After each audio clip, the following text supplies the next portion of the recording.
Sebenarnya ada nggak sih makanan Korea yang memang mirip dengan makanan Indonesia?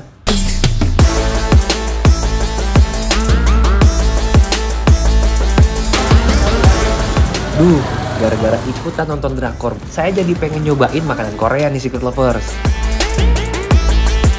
Di Jakarta, mudah banget loh nemuin kedai makanan Korea dari yang ada di mall sampai tendaan di pinggir jalan.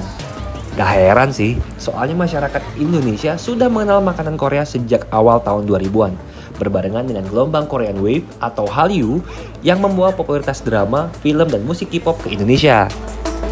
Dan sekarang, makanan Korea semakin akrab sama lidah Indonesia, terutama di kalangan anak muda. Mulai dari tteokbokki, gimbap, bibimbap, hingga japchae. Buat pecinta drama Korea, pasti sering lihat tteokbokki di scene-nya ya. Kalau gitu, saya pesen tteokbokki aja deh. Mbak, kalau tteokbokki ini berarti isinya tuh apa aja sih, Mbak?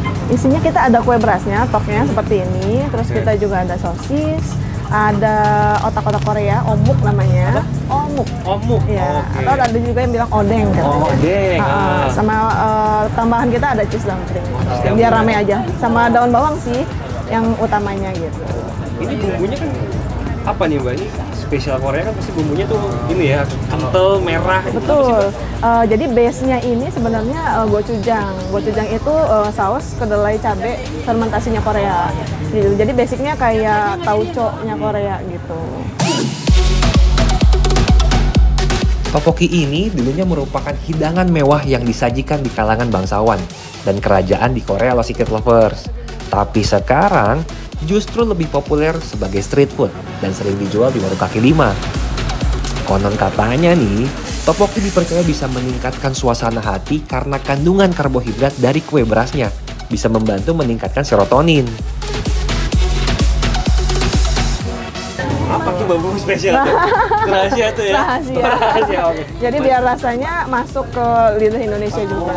Karena kalau misalkan masih ini doang, kayak kurang. Agak kurang, iya. Kurang. Memang harus diolah lagi.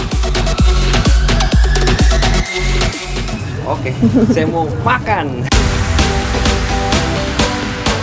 Akhirnya kesampaian juga saya makan makanan Korea nih Secret Lovers. Jadi penasaran, sebenarnya ada nggak sih kemiripan masakan kita sama Korea? Saya mau bawa 3 jenis makanan Korea ke salah satu chef. Lalu minta dibuatkan masakan Indonesia yang mirip dengan ketiganya. Kira-kira ada kemiripannya nggak ya?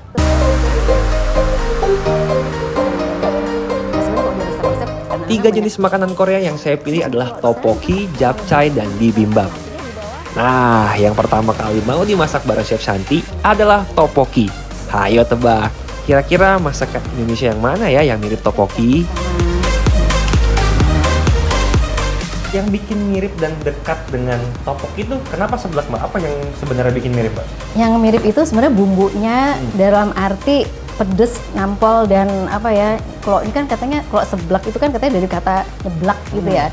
Terus teksturnya kerupuknya itu kan jadi kayak mulur gitu.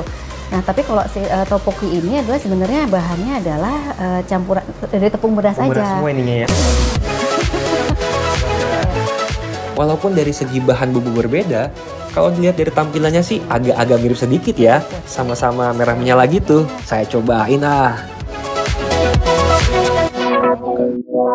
Coba level pedesnya gimana? Kan kayaknya galak nih, kayaknya tteokbokkinya warnanya merah. Nggak ada ekspresi pedes ya? Tapi jujur pedesan sebelah sih, Mbak. Pasti, karena memang kita pakai cabai rawit merah, pakai cabai besar, ya. Ya secara teksturnya emang ini kan karena pakai tepung beras jadi lebih kenyal, ya. Memang Ini tapi memang yang bikin ketagihan adalah memang kalau kita makan ini kan jadi kenyal-kenyal gitu ya sebenarnya, kayak apa, kalau masakan Indonesia lebih kayak aci ya. Benar-benar. Masakan kedua bikin saya makin terkejut sih Secret Lovers. Ternyata japchae punya kemiripan dengan mie letek khas Jogja loh.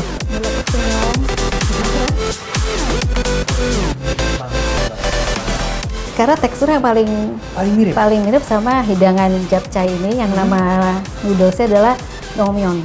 Jadi kalau di dongmyeon ini adalah pakai tepung sweet potato. Ini, nah kalau yang saya pakai ini, saya masaknya pakai mie letek, dia dari tepung singkong dan gaplek. Kok sayur-sayurannya sebenarnya hampir mirip, karena pakai wortel, Ya, terus dia pakai paprika juga. Nah, toppingnya selalu ada adalah wijen. Karena kalau di sana kan banyak pakainya dia pakai saus wijen. Sama ada ya saus wijen makanya cita rasanya ada wijennya itu ya. Wajar aja ya kalau makanan Korea mudah diterima oleh masyarakat Indonesia. Walaupun secara bahan baku dan bumbu benar-benar berbeda, tapi rasanya bisa diterima lidah Nusantara. Mungkin karena sama-sama lidah Asia ya, atau cuma karena FOMO aja dengan masakan Korea. Teksturnya? Mirip banget Mbak. Mirip ya? Tapi memang kalau japchae ini didiemin agak lama, naengmyeonnya tetap aja gitu. Tapi kalau mie letek ini kalau dimasak kelamaan, terus lalu kita diemin gitu, kita nggak makan, langsung jadi kayak agak keras gitu. Ya, jadi masaknya mesti cepet-cepet. Makanan Korea yang menurut saya sangat mirip dengan masakan Indonesia berikutnya adalah bibimbap. Bibimbap adalah salah satu makanan yang sangat populer di Korea. Dikenal sebagai nasi campur, di mana bahan utamanya adalah nasi dan aneka sayuran. Meskipun sayurannya beda, tapi dari tampilannya sih kita sudah bisa menebak kalau bibimbap mirip dengan makanan khas Indonesia, yakni nasi pecel. Ya kan Secret Lovers? Uniknya nih, cara penyajian bibimbap hampir sama dengan nasi pecel. Dicampur dengan bumbu sebelum dimakan, bedanya bumbu bibimbap menggunakan gochujang, sementara nasi pecel menggunakan bumbu kacang. Saya perhatiin Mbak, masakan Korea kayak banyak dengan saus-saus yang fermentasi dan ada rasa sedikit asamnya ya Mbak? Iya, karena pasti fermentasi itu ada menimbulkan rasa asam juga. Karena Indonesia itu kan cita rasanya kayaknya ya dari bawang merah, bawang putih, cabai gitu. Ada jahenya, ada rempah-rempahnya. Sedang kalau di Korea kan dia nggak pakai rempah-rempah, tapi dia dibantu oleh saus-saus fermentasi. Jadi untuk supaya rasanya juga kuat, jadi mereka banyak sausnya fermentasi. Iya. Sementara kita kan nggak butuh fermentasi dengan Iya, karena dengan bumbu-bumbu kita juga udah rasanya udah strong, udah sedep gitu ya.